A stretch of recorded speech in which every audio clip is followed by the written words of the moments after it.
한국전력입니다. 실적이 흑자로 전환이 됐어요. 그렇게 되면서 영업이익 기준에 13조, 15조까지 지금 전망이 나오고 있습니다. 그러면은 우리나라에서 삼성전자, 하이닉스 다음으로 영업이익이 많아지는 거예요. 뭐 현대차도 15조 정도 수준이니까 같은 맥락의 기준이라고 해석을 해서 놓고 보셔도 됩니다. 일단 한국전력 쪽에 최근 들어서의 변동성 확장은 4월부터예요. 그 전에 당연히 실적이 흑자 전환이 되다 보니 강력한 수급이 유입됐었고 또 그 수급 유입과 함께 변동성도 충분히 나왔었고 근데 여러 이제 뭐 정책적인 불확실성과 이런 부분 때문에 출렁거리기는 했죠. 주가가. 다시금 이제 돌려지는 그런 모습입니다. 대표적으로 이제 한국전력과 KB금융 같은 경우에는 사실 조금만 여유를 가지고 시장에 대처를 하면은 충분하게 수익을 낼 수 있는 그런 종목이거든요. 뭐 4년 주기든 그 이상의 주기든 정책만 딱 맞아 떨어지면, 그리고 이제 KB금융은 고금리 상태에서는 금융지주사를 무조건 보실 수 있다, 보실 수밖에 없는 위치다, 뭐 이렇게 설정을 해드렸잖아요. 뭐 그런 맥락에서 결론은 한국전력 우리가 이제 재차 다시 편입 설정 범위 잡은 거는 4월 21일에 25,100원입니다. 그러니까 22,000원부터 이제 검색해 뜨고, 그리고 나서의 흐름에 4월 21일 기준에 이제 25,100원 뭐 이런 자락에서 실질적인 매수 강도를 드렸던 거죠. 그러니까 25,000원, 26,000원, 26,000원대, 그다음에 28,000원, 29,000원 점진적으로 흘러가니까 3만 원 이렇게 해서 이제 오늘 기준에 3만 원, 3,500원까지 편입 설정 범위를 잡아 드렸습니다. 펀더멘털적인 부분 놓고 보시면은 완전하게 정책주죠. 그러니까 PER이 0.18배까지도 내려갔었어요. 무슨 얘기냐면은 자산 가치가 10,000원이라고 했을 때 현재 청산하면 10,000원인데 주가는 말도 안 되게 1,800원에 거래가 되고 있다라는 거예요. 왜냐하면 적자를 지속하고 있었기 때문에 전기요금을 인상시켜 주지 않는 한 힘겨운 거죠. 결론적으로 지금 이제 2024년 작년부터 영업이익이 흑자된 것은 전기요금 인상을 정부가 정책적으로 이제 전환시켜 준 거고, 거기에 이제 원전을 사용할 수 있다라면 더더욱 실적 개선 확장이 되겠죠. 거기에 원재료 비용, 지금 달러 인덱스가 과하게 흘러가던 부분들이 이제 조금 일부는 개선이 됐어요. 뭐 그 부분 달러 인덱스 지금 얘기 나오니까 달러 인덱스를 한번 잘라서 가지고 가볼까요? 들여다볼까요? 그래서 여러분들이 이제 이게 제가 판단할 땐 불법 사이트가 맞아요. 그러니까 시세를 다 돈을 내고 끌어오지는 않을 거란 말이죠. 그럼에도 불구하고 일단 막히지 않는 거 보면 희한해요. 어찌됐든 여기 보시면 이제 달러 인덱스 이렇게 나옵니다.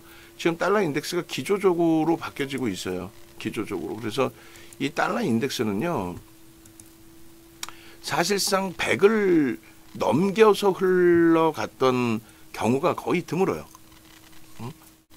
100을 넘겨서 흘러갔던 경우가 2020년 이후에 기준으로 설정을 놓고 잡았을 때 100을 넘겨서 형성돼 있던 흐름들은 굉장히 제한적이었습니다. 그런데 최근 내에 이제 100을 넘기는 흐름이 굉장히 크게, 깊게, 길게 형성이 돼서 나왔던 거죠. 그래서 그러한 부분들을 뭐 감안해서 좀 놓고 본다라고 한다면 지금의 기준은 굉장히 달러 인덱스의 기준이 안정화되고, 우리 기준에서 뭐 안정화됐, 그러니까 달러가 강세를 떴다고 해서 무조건 좋은 것도 아니고 달러가 약세를 뗀다고 해서 무조건 또 좋은 것도 아니에요. 미국의 이제 정책에 따라서 이제 움직이는 부분들이기 때문에 그런 부분들 감안한다면, 그래서 일단 이 차트에서 볼게요. 그냥 이 차트에서 100선 위로 움직였던 부분이 2020년 이후, 그러니까 IT 버블 깨진 이후에 그런 그 100을 넘기는 흐름의 기준에서 흘러갔던 경우가 굉장히 제한적입니다. 그래서 그런 부분들도 이제 좀 해석해서 놓고 보실 수 있어야 돼요. 그래서 기존에 이제 그 달러 인덱스에 대한 자료들을 좀 올려놔 드렸었는데 그것도 제가 녹화 끝나고 나서 다시 한번 설정해서 올려놔 드릴게요. 무슨 얘기냐면은 달러 인덱스라는 거는 지금 이제 간단하게 구도적으로 설명을 드릴 텐데 일단 달러를 지수화한 거예요. 달러 자체를 지수화해서 기준을 잡는 것이 이제 유로화, 그리고 영국의 파운드화, 그다음에 일본의 엔화, 그리고 캐나다 달러, 그다음에 스위스 프랑, 그리고 스웨덴 화폐인가 뭐 그래요. 근데 이제 그 6개 통화를 그냥 1대1 기준으로 잡을 수는 없잖아요. 그래서 GDP 비중의 기준으로 그러면 이제 위안화의 위안화가 아니라 유로화의 가치가 가장 크게 설정이 잡히겠죠. 그래서 그렇게 기준을 잡아서 달러의 지수를 100으로 잡고 상대적으로 이제 달러가 강세냐 약하냐 이걸 지표로 설정을 한 거거든요. 그러니까 과거에 만들어 놓은 지표인데 지금도 이제 뭐 사실상 스위스 프랑이나 이런 경우는 비중이 굉장히 낮단 말이에요. 또 스웨덴인가요? 덴마크인가요? 그 비중도 낮아요. 그래서 그렇게 형성되어 있는 비중들을 놓고 보면서 현재 달러가 강세냐 약세냐를 논하는 거예요. 뭐 이 달러 얘기 들어가면 또 너무 깊이 들어가니까 그건 시황 나중에 또 기회가 되면 그때 설정을 하고, 지금 중요한 거는 이제 이걸 보는 이유가 지금 여기까지 그러니까 118인가요? 굉장히 높게 올랐었어요. 굉장히 높게 올라왔다가 그 부분을 이제 안정화 시키면서 내려오는 거예요. 그러니까 강달러의 기조를 미국이 이제는 우리는 강달러 필요 없어 약달러로 갈 거야. 그러니까 저 시점 부분이 민주당의 바이든 정부 시대입니다. IT 거품 났을 때 놓고 보시면은 강달러죠. 그러니까 뭐냐면은 실리콘밸리로 돈을 투자해 주세요. 민주당의 대표적인 기술주에 대한 설정 범위 빌 클린턴 대통령과 MS 빌 게이츠. 그래서 서로의 그 입지 뭐라 그래야 될까요? 하여간에 정부 정책하고 IT하고 마저 떨어진 거죠. 그렇게 되면서 강달러를 선호를 했고 돈이 실리콘밸리로 몰리는 것을 선호했고, 그에 반해서 이제 공화당의 기준에서는 약달러 기조를 좀 선호를 했는데 그게 무조건적이진 않습니다. 무조건적이진 않아요. 그래서 결론적으로 이제 지금의 기준은 어쨌든 뭐 117, 115, 117 뭐 이렇게 갔나요? 그 달러 인덱스가 이번에 그렇게 올라왔던 인덱스가 지금 100을 깨고 있어요. 그러면 미국의 그 경기가 둔화돼서 이런 것도 아니야. 하여간에 그런 내용 다 떠납시다. 왜냐하면 그 얘기를 지금 하는 건 시황을 논하는 게 아니라 한국전력의 어떤 부분이 유리하냐라는 거예요. 결론은 달러가 강세를 띠면 우리는 이제 국내에 있는 기업이잖아요. 한국전력이 원화를 가지고 달러를 사서 그렇게 해서 어떻게 해야 돼요? 원자재를 사야 되겠죠. 이제 뭐 석탄도 사야 되고 원유도 사야 되고 그렇게 해서 전기를 만들어야 될 거 아닙니까? 그래서 그 비용 부분이 축소가 되면서 실적 개선폭이 나온다. 그 얘기를 하려고 한 거예요. 그러니까 달러 인덱스가 이 정도로 지금 급격히 달러화 자체가 약해지고 있다 보니까 우리나라 원달러 환율도 1,300원. 우리나라 원화의 가치가 훼손된 게 우리나라 자체적인 문제여서가 아니라 달러 인덱스, 달러가 강세를 띄었기 때문이다. 그래서 뭐 정치권에서 엉뚱한 소리하고 뭐 우리나라 원화를 이렇게 방어를 못하냐 헛소리를 하는 거 그런 거 귀담아 듣지 마세요. 미국의 달러와 정책에 따라서 글로벌 시장의 가치, 화폐 가치가 형성이 되니까요. 그래서 엔화 같은 경우에도 마찬가지잖아요. 엄청난 그 리먼 브러스 사태 이후에 엔화의 가치가 75엔만 줘도 1달러를 살 수 있을 정도로 어마어마한 강세를 띄었었습니다. 근데 그게 이제 지금 엄청난 약세로 전환이 돼 있는데 다시금 일본이 금리를 올릴 수 있을 정도로, 그러니까 일본이 금리 올리는 것도 뭐 일본 스스로가 그렇게 크게 결정질 수 있는 사항이 아니에요. 미국과의 협의가 있어야 되겠죠. 왜냐하면 미국의 달러 정책에 따라서 엔화의 가격 그 형성도 되니까. 하여간에 그 얘기하면 또 너무 길어집니다. 그래서 그 얘기는 나중에 시황에서 설명을 드리도록 하고, 일단 그래서 달러 약세에 대한 부분의 수혜 부분까지도 가지고 있다는 거예요. 그것을 시장에서 지금 그렇게 해석을 해주고 있어요. 응? 그렇게 해서 이제 뭐 달러 약세 수혜주 부분들을 찾아 대처하는 것도 나쁘진 않습니다. 응? 수출주의 기준은 달러가 강세를 띠는 게 좋죠. 그리고 수입하는 업체들, 원재료를 수입하는 업체들의 기준은 내수주들이라든가 이런 쪽의 경우는 달러 약세가 영업이익에 도움이 됩니다. 그리고 렌탈 요금을 내야 되는 뭐 항공사 같은 경우, 대한항공 같은 경우 달러로 이자를 내잖아요.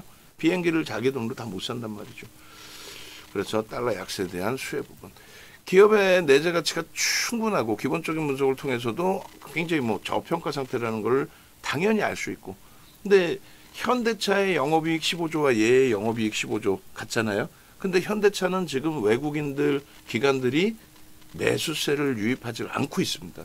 그러다 보니까 주가가 못 움직이는 거예요. 작년 7월에 사상 최대치 고점 30만 원 수준까지 들어올려놨던 주가가 지금 고점 대비 30% 이상 밀려 있어요. 그잖아요. 30만 원 수준에서부터 10만 원 이상이 깨져 있으니까. 안 사요. 저평가인데도. 근데 한국전력은 수급이 유입되기 시작했다는 거죠. 강력하게. 그러니까 주가가 일단은 뭐 기대치에 못 미칠 수도 있겠지만 제한적이라고 볼 수도 있겠지만 어찌됐건 강력하게 움직임이 형성되어서 나와주고 있다. 그렇게 말씀드립니다. 그래서 기본적인 분석에 내재 가치 저평가냐 했을 때 충분히 저평가라는 인식을 잡을 수 있고 기술적인 분석에 있는 부분은 이제 심리적인 면과 수급인데 그 심리적인 면은 말씀드린 것처럼 모멘텀이에요. 어떠한 모멘텀. 지금 당장에 명분이 있느냐. 그 명분을 바탕으로 주가를 당겨야 되니까. 가장 대표적인 거는 산업용 전기 요금 인상한 겁니다. 전기 요금을 뭐 단순하게 얘기해서 이제 조금 이따 월봉을 한 번 더 보여드릴 거예요. 지금 잘라놓은 월봉 이외에. 단순하게 얘기해서 이명박 전 대통령 정부 때 여기 보면 산업용 전기라고 분명히 나와 있죠. 저 산업용 전기라는 단어 굉장히 중요합니다. 이명박 전 대통령 정부 때 서울이 블랙아웃이 됐었어요. 선진국이라고 이야기하는 우리나라가 서울이 블랙아웃 정전이 돼버렸어요. 어디 저기 남미나 이런 못 사는 국가들 흐름도 아니고 정전이 된 이유에 대해서 초기 단계에서는 그런 얘기가 나왔단 말이에요. 야, 우리가 언제부터 잘 살게 됐다고 에어컨 빵빵하게 틀고 아니 명동에서 문 열어놓고 에어컨 틀어놓고 문 열어놓고 장사하고 이게 되겠냐. 언제부터 그렇게 잘 살았다고 이렇게 이야기를 했어요. 그래서 그 여론이 집중이 됐단 말이에요. 근데 불과 한 달도 안 돼서 뭐 윤 정부는 그때 분명하게 말씀을 드렸죠. 그건 아닙니다라고. 블랙아웃이 될 정도의 전기요금이라는 것은 블랙아웃이 될 정도의 흐름이라는 것은 그거는 산업용 전기를 논해야지 전체 우리가 쓰고 있는 일반적인 가정용이나 그리고 업소에서 일반적인 업소 뭐 의류 업소라든가 이런 데서 쓰는 일반적인 업소용 전기 같은 경우는 전체 전기 소모량의 3% 수준이에요. 3%. 근데 무슨 개뿔이나 그게 그걸 많이 썼다고 해서 무슨 뭐 우리나라 서울이 블랙아웃 된다. 그건 말이 안 되잖아요. 그래서 한 달도 안 되는 시점에 여론이 바뀝니다.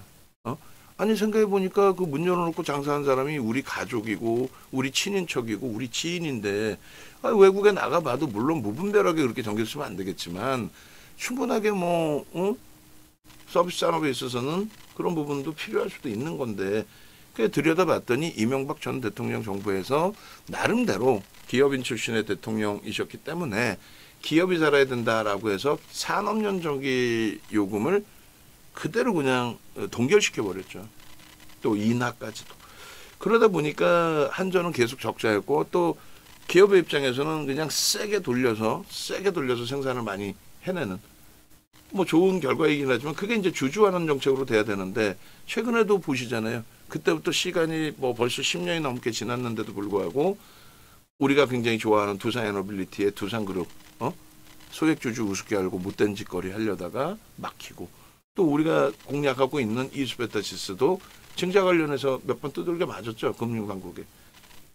시다 박혔는데도. 그러니까 산업용 전기를 그렇게 헐값에 줘도 결국은 주저하는 정책이 되는 선진문화가 장착이 돼야 되는데 조금 그게 아쉬운 부분이 있어요. 근데 결론은 그것을 같은 보수 정권임에도 불구하고 박근혜 전 대통령 정부에서 한국전력의 전기요금 인상을 용인해 줍니다. 공공요금 인상을. 그렇게 되면서 이제 한국전력이 그 당시 기준에 또 흑자 전환이 돼요. 그렇게 되면서 주가는 어마어마하게 오릅니다. 그 월봉의 전체적인 기간도 같이 보여드릴 겁니다. 그래서 그러한 그 실적 개선이라는 것은 정책에 굉장히 크게 기인하는데 지금은 일단 전기요금 인상이라는 정책은 뭐 형성이 돼 있는 기준이란 말이에요. 근데 거기에 추가적으로 연료 가격 하향 안정화와 함께 달러 인덱스의 약세전환 굉장히 그 중요한 내용이 되죠. 굉장히 중요합니다. 그래서 전체적인 영업 마진의 증가가 나올 수 있다. 이러한 모든 것을 바탕으로 해서 당장의 실적이 15조 이렇게 돼 있는 건 아니잖아요. 그러니까 또 얘는 그렇게 안 돼 있다 해도 계속 말씀드린 것처럼 굉장한 저평가의 기준이라는 건 맞는 상황인 거고. 그래서 외국계 기관 투자자와 국내 기관 투자자. 그러니까 외국인이라고 얘기하는 거는 그냥 검은 머리 외국인은요. 검은 머리 외국인 뭐냐면 우리나라의 자금을 외국계로 돌려서 외국인인 것처럼 사재끼는 거. 그러니까 우리나라에서 외국인의 분류는 외국계 기관 투자자잖아요. 라이센스를 갖고 있는 쪽. 자국의 라이센스를 갖고 있고 우리나라에서 그 라이센스를 갱신해서 이제 갱신이라고 해야 되나요? 우리가 해외 나갈 때 운전면허증, 우리나라 면허증을 국제면허증으로 바꿔나가는 것처럼 해외 라이센스를 갖고 있는 쪽이 우리나라에 신청해서 적합하면 우리나라가 라이센스 준단 말이에요. 기관 투자자로서의 자격을. 그게 투자 자문사, 우리나라 기준으로 한다면 자본금이 뭐 얼마 안 되는 투자 자문사부터가 형성이 돼요. 근데 만약에 윤 정부가 뭐 일본에서 한 5년 있다 왔는데 그 일본에 있던 친구든 같은 학교 친구 뭐 외국인이든 우리나라 친구든 일본에 정착을 해서 일본에서 뭐 우리나라 규모의 투자 자문사 우리나라 같은 2억이면 자문형을 낼 수 있고 5억이면 1임형을 낼 수 있단 말이에요. 그럼 그것의 라이센스를 갖고 있으면 그걸 가지고 라이센스 우리나라에 받아서 우리나라에 지사를 내서 거기에 이제 자금을 모집을 하면 그들이 사는 자금이 외국계 기관 투자자로 잡힌단 말이에요. 돈은요, 내 지인이니까 내가 뭐 해외 법인을 통해서 그쪽으로 자금을 넣든. 그러니까 검은 머리 외국인이라는 단어가 한동안 유행했던 게 홍콩에 그런 법인들을 많이 세우고 또 뭐 범위단가요? 그 세금을 피해갈 수 있는 어디에요? 어느 쪽이에요? 그쪽에 하여간에 법인 세워놓고 그쪽에서 페이퍼 컴퍼니 세워놓고 자금을 우리나라 사람들의 자금을 돌려서 외국계에서 들어온 것처럼 하는 그게 검은 머리라고 그러는 거예요. 그리고 이제 순수한 그냥 외국인이다라고 하면 지금 외국인이라고 짙게 잡혀요. 기타 외국인. 그 기타 외국인은 뭐냐면 일반적인 외국인을 얘기하는 거예요. 일본의 다나카상이라든가 미국의 로버트 할리라든가 뭐 이런 사람들이 개인적으로 계좌를 개설해서 매매를 하면 외국계 명의 기준에 그럼 그거는 기타 외국인으로 잡힙니다. 그러니까 우리가 얘기하는 외국인이라는 거는 외국계 기관 투자자를 이야기하는 거고 그 외국계 기관 투자자와 국내 기관 투자자를 합치면 신규 종목의 기관 투자자가 돈을 넣으면 배정받는 금액은 완전히 꽁으로 먹는 돈이 되잖아요. 그래서 그 자금들, 그 기관 투자자로 분류되는 쪽이 수천 군데가 돼요. 일반적으로 보도자료 찾아보시면 신규 종목에 대해서 공모를 했을 때 수요 예측을 했을 때 2,000군데 이상의 기관 투자자가 신청을 합니다. 그러니까 한 명의 외국인이 아니라는 거예요. 어마어마한 외국계 기관 투자자, 국내 기관 투자자. 대표적으로 두산에너빌리티가 5월 중순 이후에 수급은 어떻게 돼요? 추가적인 개인들 물량이 뺏겨지는 흐름은 제한적이란 말이에요. 근데도 주가는 신고가를 계속 내주고 있단 말이에요. 이번 주에도. 그런 것은 이제 손바뀜. 매도하는 외국인과 매수하는 외국인. 또 매도하는 기관과 매수하는 기관. 그 손바뀜. 또 오늘 같은 경우 월말이기 때문에 그런 흐름들이 좀 더 확장이 돼 있겠죠. 그런 가운데 누적적인 순매수가 작년 4분기 이후에 4위입니다. 뭐 7월부터 따져도 될 거예요, 얘도. 7월부터도 한번 볼게요. 그리고 작년 이후 올해 들어서 외국계 기관 투자자, 국내 기관 투자자 순매수가 2위입니다. 그러니까 여기 보시면 최근에 초강세를 띈 종목군들이 여기 다 들어가 있어요, 사실. 우리 주력주인 하나에어로스페이스, 또 두산에너빌리티, 최근에 슈팅 나오고 있는 현대건설, 사상 최대치 신고가 지속적으로 오늘까지도 내고 있는 현대로템, 또 APR 5만 원에 포착돼서 12만 원까지 올라간 APR, 이런 종목이 전부 올해 들어서의 수급이 최상에 있다는 겁니다. 4월 이후 2분기 이후의 기준에서는 한국전력의 누적 수급이 1위예요. 한국전력의 누적 수급이 4월 이후에 1위. 5월에는 어땠느냐? 주춤거렸냐? 아니에요. 5월에도 사실상 3위입니다. 하이닉스, 두산에너빌리티에 이어서. 그러니까 두산에너빌리티하고 한국전력하고 주식수가 비슷해요. 6억 4천만 주, 한국전력은 6억 4,200만 주. 그런 흐름 속에서 이제 두산에너빌리티에 대해서 조금 더 강력한 매수가 들어오다 보니까 이 변동률이 더 커진 거고. 어쨌든 모멘텀이 있고, 산업연 전기요금 인상과 함께 흑자 전환의 규모가 더 커진 거고, 그리고 달러 인덱스의 약세 인한 부분과 그리고 이제 원자재 가격들의 하향 안정화 부분, 이런 부분들의 실적 개선폭이 월등해진 거죠. 그래서 4월 4일 날 22,000원부터 해서 검색이 포착되고, 우리는 이제 21일 날 25,000원부터 매수 사인을 드리기 시작했고, 25,000원, 26,000원, 28,000원, 뭐 29,000원 수준, 3만원 계속해서. 그리고 31,700원 찍고 눌린 거예요. 눌려진 이후의 흐름이란 뭐 매우 좋죠. 오늘 기준에서 이제 검색기 기준에는 사실상 뜨지는 않았지만은 우리는 전략적으로 들여다보고 공략을 하고 있고, 그리고 5월 23일 날 방송에 이제 수급 보여드리면서 전략을 잡아드렸고 6월 포트폴리오에 넣겠습니다라고 말씀드렸어요. 지금 이제 변동률이 아직까지는 굉장히 강한 추세 강화가 있긴 했습니다만 변동률 자체는 제한적이어서 급증갭의 목표 주가는 1차적으로 35,000원, 2차 4만원. 지금 현재 주가는 이제 3만원 초반에서 움직이고 있단 말이에요. 그리고 매집에 대한 규모가 4월 3일부터 2분기 이후로 따지게 됐을 때 2,780만 주 정도 됩니다. 이것을 나눠주게 되면 3%대 정도 돼요. 6억 4천만 주로.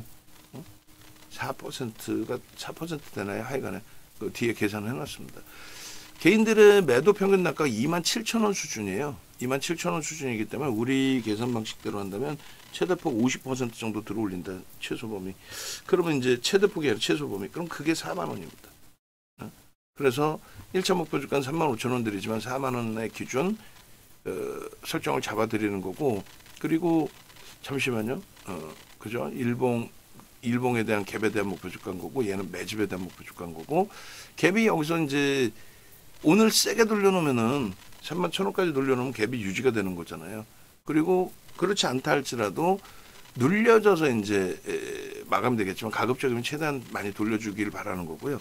갭 상승이 저 음봉을 들어 올려서 설정을 해준다면, 형성을 해준다면, 혹은 그 다음 템포에 형성된다면 갭에 대한 목표 주가까지 설정할 수 있습니다. 2,779만 주면은 4.33 정도 되네요. 6억 4,200만 주로 나눠줬을 때 적지 않은 매집입니다. 유통 물량이 그렇게 크지 않은데. 마찬가지로 이제 요 흐름에서 이것도 좀 조정을 해놓을게요. 기억날 때마다 조정을 해놔야지. 안 그러면은 뭐 얘가 왜 이렇게 돼 있을까요?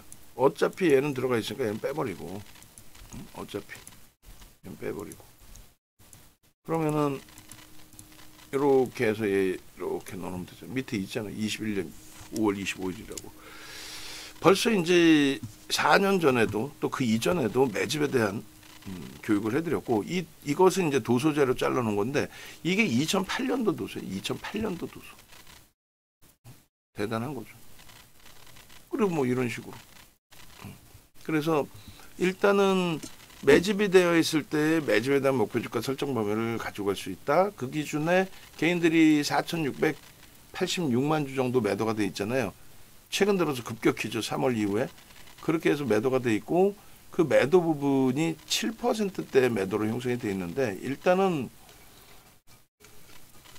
저 정도 매집 규모라고 한다면 이건 이제 월봉입니다. 월봉 기준에서 놓고 보실 때는 재판대는 더 크게 확장해서 해석할 수 있다. 그리고 얘도 마찬가지로 월봉 기준에 6월 기준에 갭상승 조금만 나와도 월봉 기준의 갭에 대한 목표 주가 설정할 수 있어요.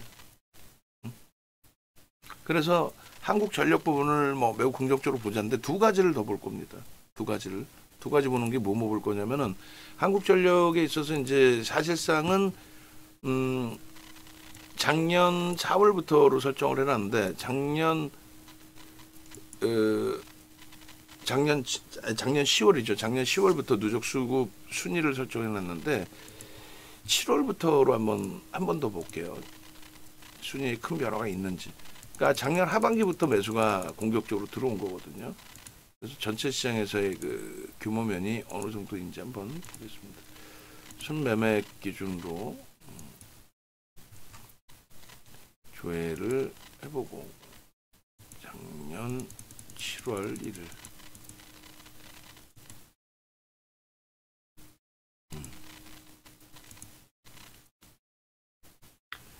그래서 금액 기준으로 놓고 보면 한국전력이 작년 하반기 이후에 2위입니다. 2위. 그러니까 뭐 이런 부분들을 놓고 보실 때 이 정도의 매수 강도가 있기 때문에 주가의 변동이 위로 나오는구나. 근데 그것이 다소 뭐 변동률이 제한적이다라고 한다면 그렇다면은 그 이후의 흐름에서의 슈팅이 굉장히 강화될 수 있다라는 해석도 충분히 가져갈 수 있겠죠. 가져가 볼 수가. 그래서 금액 기준에 이제 한국전력 부분 24년도 7월 01일부터의 기준으로 설정을 해놓고 그리고 또 한 가지를 더 볼 건데 월봉입니다. 과연 이제 그 월봉으로 놓고 볼 때 주가의 흐름이 정기요금이나 정책이죠. 정책하고 정기요금에 잘 맞아 떨어지는지 연봉으로 좀 놓고 보겠습니다. 연봉으로 놓고 보시면은 뭐 이런 맥락이에요. 그러니까 시가총액의 규모가 한국전력의 시가총액 규모가 우리나라에서 1위였어요. 언제 99년도까지가 이제 우리나라 시가총액 규모가 1위였습니다. 근데 아시다시피 99년도 이제 IT 거품 생기고 형성되고 뭐 난리가 났었죠. 삼성전자가 그때 그 시가총액 1위로 등극하는 거예요. 99년도에 삼성전자가 시가총액 1위로 등극해요. 그렇게 되면서 삼성전자의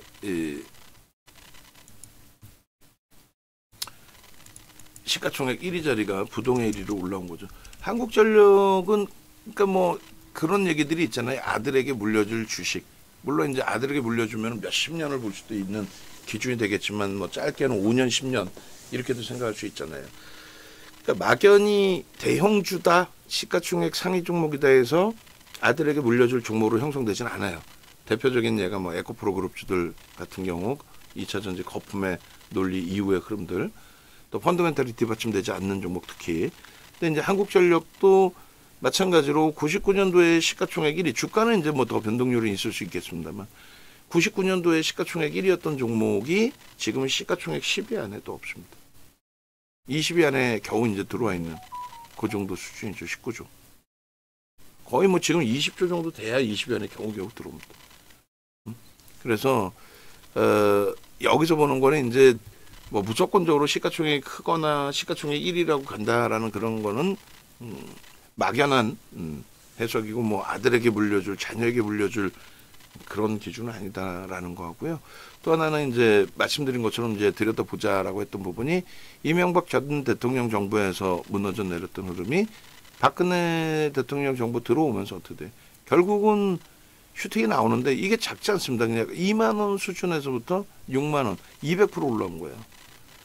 그러니까 주식에서 좀 나 돈 좀 벌었어 하시는 분들의 기준에 그 당시 기준에 한국전력 넣어놓고 그리고 그 한국전력 넣어놓는 만큼의 누적적으로 이제 계속 수익이 나니까 그걸 이제 신용으로 딱 넣어놓고 현금 기준에서 이제 뭐 변동성 매매 일부 하시고 그러신 분들도 계셨어요. 근데 그게 이제 정기요금을 원전을 못 쓰게 한다든가 이런 정책적인 부분에 정기요금을 뭐 동결시킨다든가 인하시킨다든가 그렇게 돼버리게 되면은 뭐 바로 적자 전환이 되잖아요. 그렇게 되면서 무너지는 흐름들.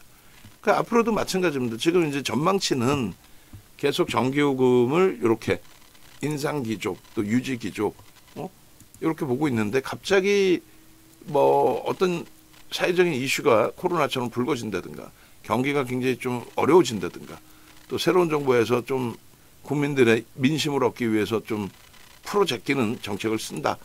그렇게 해서 예상치가 흑자 전환이 아닌 흑자 유지 또 15조 흑자 이런 기준이 아닌 적자로 전환이 된다면 그럼 뒤도 안 돌아보고 도망쳐 나와야죠. 뭐 자산 가치 대비해서 뭐 저평가다 그거는 언제 저평가가 해소될지 모르는 거예요. 그러니까 외국계 기관 투자자, 국내 기관 투자자 수급이 단기적인 변동성의 기준에서는 가장 중요한 거죠. 그래서 월봉으로도 다시 한번 보시면 뭐 23년 이후에 수급이 유입되긴 했습니다만 우리도 24년도 초반에 저런 수급을 바탕으로 접근 범위를 가지고 가기도 했습니다만 일단은 장기적으로 이제 갖고 오지 않았고 중간에 잘라냈고 그리고 본격적인 수급의 흐름은 사실 작년 7월부터 7%대 작자는 물량입니다. 7%대 매수가 들어온 거고 그리고 이제 올해 지금 4월, 5월 기준에 추가적인 매수 강도가 확장되면서 슈팅이 나왔어요. 수급이 더 들어올 거냐라는 거는 저도 몰라요. 뭐 더 들어올지 내일부터 당장 팔아버릴지 모르죠. 그런데 다만 앞서 보신 것처럼 컨센서스 보신 것처럼 실적이 어마어마하잖아요. 실적이. 그러니까 이 컨센서스는 한두 군데서 보는 게 아니란 말이에요. 소형 잡주처럼. 이렇게 많은 증권사들이 예상치를 내놓는단 말이에요. 그 예상치 내놓은 거에 대해서 흑자 전환이 되고 그 규모 부분이 그냥 뭐 100억 흑자 됐어요. 이런 개념이 아니잖아요. 어마어마하죠. 그래서 중기 포트폴리오로 가져간다. KB금융도 그런 맥락입니다. 금리가 고금리일 때는 금융지주사의 뭐 꼭 예대 마진을 떠나서라도 경기에 지금 체감온도는 안 좋죠. 근데 어떤 업황에 있느냐에 따라 달라요. 경기가 안 좋은 게 아니죠. 글로벌 시장 보면은 사상 최대 신고가 랠리 거기에 또 눌림 이후에 다시 신고가 랠리를 향해서 그 업종이 지금으로서는 AI 관련 산업을 다 추진하고 있는 MS, 엔비디아, 애플, 아마존, 알파벳, 메타 플랫폼 이렇게 형성이 돼 있어요. 글로벌 시장 시가총액 1위부터 6위까지입니다.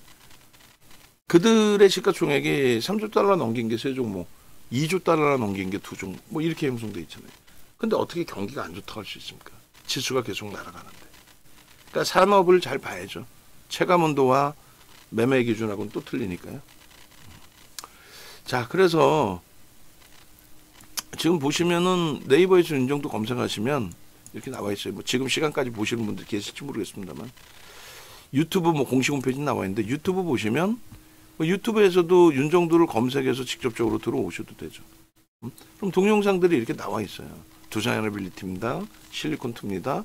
하나에어로스페이스, 에이벨바이오 뭐 이런 식으로 전부. 뭐 하나 시스템까지도. 그리고 메인 화면도 이걸 좀 제가 중간중간 바꿔놓거든요. 그러니까 두산에너빌리티 같은 경우는 뭐 대단하더라고요. 지금 올리기만 하면 막 1000클릭씩 나오니까 대단한 거죠. 요 두산에너빌리티 같은 경우도 오늘 수급이 좀 160만 주까지 나와서 불편하긴 한데 월말 기준으로 좀 해석해서 놓고 볼 수 있을 것 같고요. 그리고 지금 손가락이 뭐 전기 오듯이 너무 찌릿찌릿한데 냉칠 좀 해주고 막 그러라고 했는데 제가 그걸 안 했거든요. 사실은 손가락이 아프다. 오셔가지고 이런 영상도 좀 보시고 좀 전에 이제 말씀드린 이제 검색기 기준에서 좀 놓고 보고 싶다 하시는 경우는 요 메인 화면들이 이렇게 나와요. 불기둥 AI 종목 검색기 무료 신청하기 이렇게. 그리고 네이버에서 윤정도 검색하셔서 홈페이지 이렇게 찾아오시란 말이에요. 그 홈페이지 찾아오시면 불기둥 AI 같은 경우에는 3개월에 99만 원인데 요 부분에 대해서 검색기에 뜨는 종목만 문자로 나가요. 오늘 같은 경우 문자 나가고 오히려 또 주가 밀렸죠. 전체적으로도. 그리고 VIP방 기준에서는 요거는 이제 포트폴리오 구성이 형성이 되고 뭐 최근 들어서 이제 뭐 에이벨바이오의 24% 폭등이라든가 실리콘2의 신고가 랠리 이틀 연속의 폭등이라든가 이럴 때 문자는 하루에도 뭐 꽤 많이 나갑니다. 많이 나갈 때 뭐 진짜 10통씩도 나가요. 비중을 뭐 그냥 막 편입하고 가져가라는 게 아니라 비중은 설정돼 있잖아요. 10통씩 막 나가기도 하는데 이런 거죠. 그러니까 예를 들면은 문자반 같은 경우는 문자 하나 덜그러니 와서 주가가 갑자기 슈팅이 나와서 폭등이 나오면 따라가야 될지 멈춰야 될지 그걸 모르잖아요. 혼란스럽잖아요. 뭐 그런 기준. 그것을 이제 VIP 방은 여러 통의 이제 문자를 집중적으로 오게 되면은 판단이 문자가 매수로 많이 오는구나. 그런 부분을 판단할 수 있겠죠. 또 매도 사인 받을 수 있고. 불기둥 AI는 특별한 경우가 아니고선 매도 사인 안 드립니다. 매수의 기준만 잡아드리는 거지. 그리고 VVIP 방은 모든 걸 다 아울러서 보는 거죠. 얘가 왜 지금 기준에 편입이 설정될 수 있는지, 지금 이 상태에서는 어떻게 대처할지. 에벨바이오 오늘 위로도 따라 붙었는데 지금 8만원 다시 이탈되고 7만 9천 원대 초반까지 내려왔는데 어떻게 할지. 라이브 방송에서는 가져간다라는 전략으로 말씀드리잖아요. 근데 외부에 계시면 이제 그런 전략이 영상을 보기 전까지는, 또 문자가 오기 전까지는 그냥 마냥 대기해야 되는 거고, VVIP는 모바일 핸드폰으로 언제든 접속하실 수 있을 때 접속을 하셔서 이런저런 전략을 들이실 수가 있겠죠. 여러분들 기준에 맞게. 그 차이입니다. 그래서 왼쪽 하단에 고객센터 전화번호 나와 있으니까 전화하셔서 상담 받으시고 유료 신청하시면 되겠습니다. 영상 올려드릴게요. 한국전력은 주력주로 중장기적으로